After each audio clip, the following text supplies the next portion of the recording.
Halo teman-teman, berjumpa lagi dengan saya. Kali ini kita tidak akan bahas bangkai.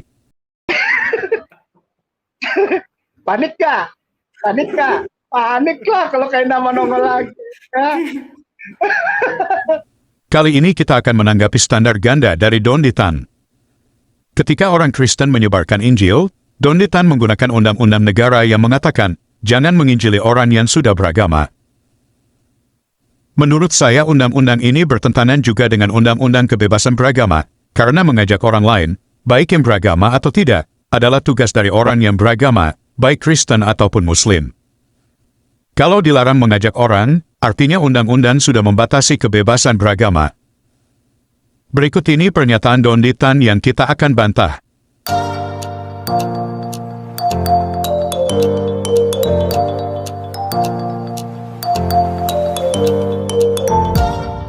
Kan kita tahu lah, masih banyak saudara-saudara kita yang menjadi korban pemurtatan.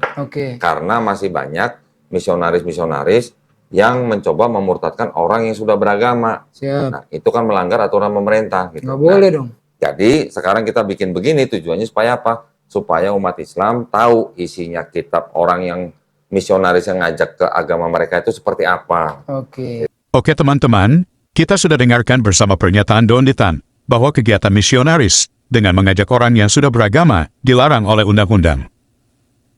Tetapi menariknya, Donditan tidak ngaca, atau lupa ngaca, atau tidak ada kaca. Padahal dalam agamanya sendiri memerintahkan untuk berdakwah. Apakah dakwahnya terbatas pada yang tidak beragama? Tentu saja tidak. Yang harus didakwai adalah semua orang. Seperti yang dikatakan sendiri oleh Donditan berikut. Terus kita cuman begini-gini aja, jangan dong. Kita dakwah yuk, gitu. Kita kasih tahu manusia-manusia yang belum Muslim. Nggak usah jauh-jauh. Keluarga kita, keluarga inti. Karena masih banyak misionaris-misionaris yang mencoba memurtadkan orang yang sudah beragama. Nah, itu kan melanggar aturan pemerintah. Gitu. Nggak boleh dong. Jadi teman-teman kita, saudara kita, baru orang umum. Karena masih banyak misionaris-misionaris yang mencoba memurtadkan orang yang sudah beragama. Nah, itu kan melanggar aturan pemerintah. Gitu. Nggak boleh dong. Jadi, kenapa kita harus berdakwah kepada mereka? Kita sebagai manusia ciptaan Allah SWT yang kita selalu sebut Maha Pengasih dan Maha Penyayang, kita ikut andil gitu dalam mewujudkan Maha Pengasih dan Maha Penyayangnya Allah SWT. Allah SWT sudah Maha Pengasih. Pengasih kepada siapa? Kepada semua manusia. Semua manusia adalah ciptaannya, ya kan? Kita sudah dengarkan bersama, bagaimana Donditan mengatakan kita kasih tahu manusia-manusia yang belum Muslim. Siapa manusia-manusia yang belum Muslim? Tentu saja orang-orang agama lain dan orang yang tidak beragama. Tujuannya agar menjadi rahmatan lil alamin. Jika Donditan menjalankan perintah agamanya, dia juga akan sama seperti para misionaris Kristen. Pertanyaan kita adalah, lalu apa bedanya? Apakah hukum negara kita tidak berlaku bagi Donditan? Dan hanya berlaku bagi Kristen? Tentu saja hukum itu berlaku kepada semua warga negara Indonesia. Menurut saya, undang-undang ini harus direvisi, karena sudah membatasi orang untuk menjalankan ajaran agamanya.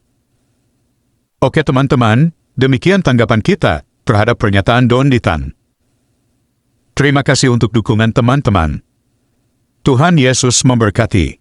Nah, ya, surat keputusan bersama Menteri Agama dan Menteri Dalam Negeri, kalau nggak salah nomor 1 tahun 79, itu yang melarang ya, orang untuk merayu, intimidasi atau mengajak orang yang sudah beragama, mengajak orang yang sudah beragama.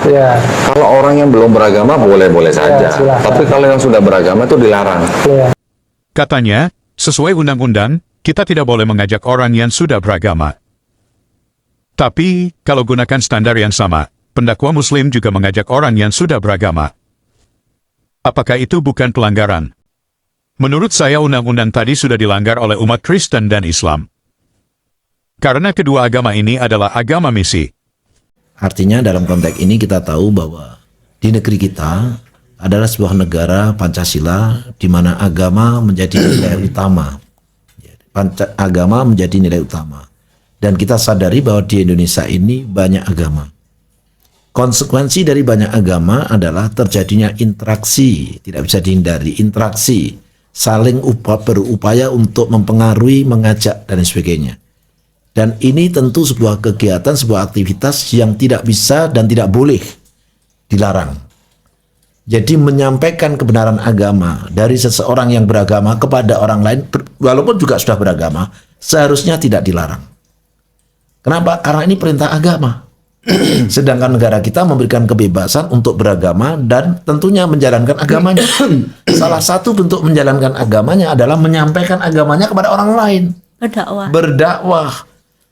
Tidak peduli agama apapun, mereka punya tugas. Ditugaskan oleh agamanya untuk menyampaikan dakwah itu atau menyampaikan agamanya.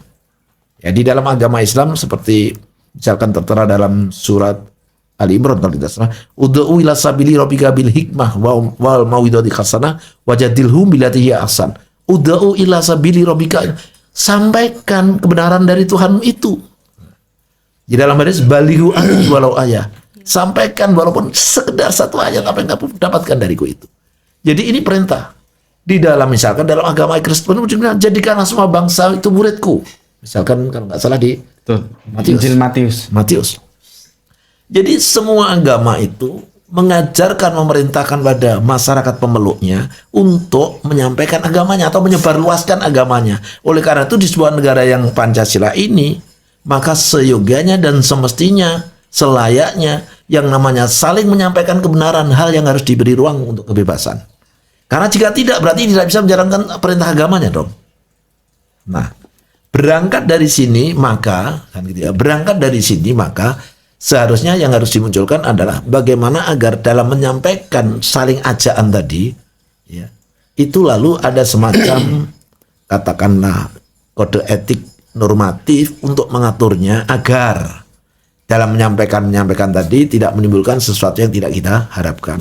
Tetapi jangan sampai melarang menyampaikannya. Nah, Tapi saya mengabarkan kemana-mana, dipukul, diapain. Paling tidak Allah kasih tahu cintanya kepada saya ketika saya pegang tangan orang di dalam gerejanya dan saya syahadatkan dia di dalam gerejanya. Alhamdulillah Allah masih percaya sama orang hitam ini. Allah masih sayang sama orang hitam. Sehingga si hitam ini masih bisa berkeliling dan mengabarkan kasih Allah, lalu menuntun mereka untuk mengucapkan 2 kalimat yang suci itu, 2 kalimat cinta kepada Allah, 2 kalimat syahadat di dalam rumah ibadah mereka. Paling tidak 1 tahun, alhamdulillah Allah percayakan 100 orang yang saya syahadatkan. Dan 80 orang itu saya syahadatkan di dalam rumah ibadah mereka.